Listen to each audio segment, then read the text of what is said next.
Welcome to our YouTube channel for interesting story. September 18, 1931. Adolf Hitler has not quite turned into the beast he will become known as, but the man sure does have a temper. That's right. And many people thought Hitler had fired that gun. The story became one of the biggest scandals in Germany during that period.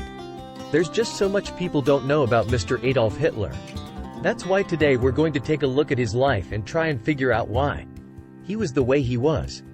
This show is not so much about Hitler as we know him, the man who waged war on the world, but the man himself. That's why we'll call him Adolf today. We'll come back to the question of if he murdered his niece a bit later, but first, let's have a look at the little bundle of joy that was Adolf the Kid. He was born on April 20, 1889, which made him a Taurus.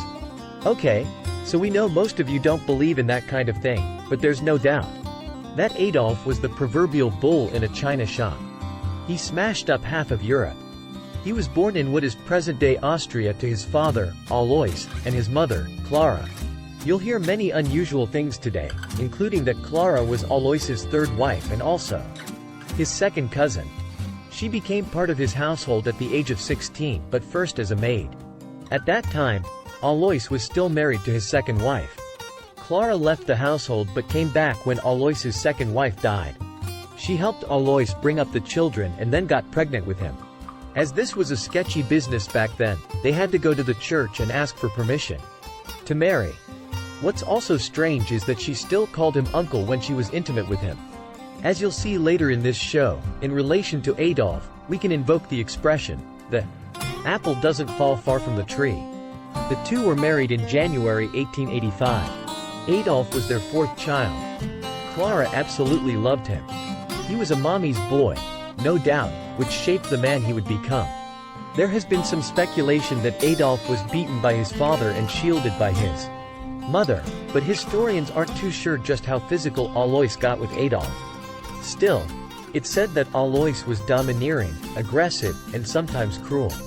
The family at least wasn't too badly off since Alois earned decent money as a customs official.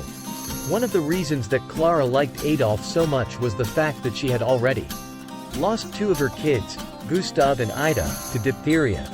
Out of 6 children she had with Alois, only 2 survived childhood, Adolf and Paula. Not surprisingly, Paula changed her name after the Second World War. It's safe to say that Adolf feared his father and adored his mother. When his father died in 1903 when Adolf was 13, he didn't seem overly troubled. Now he had his mother all to himself. Yes, this is all very Freudian. Just wait until you hear about his sex life when he became an adult. Freud would have had a field day.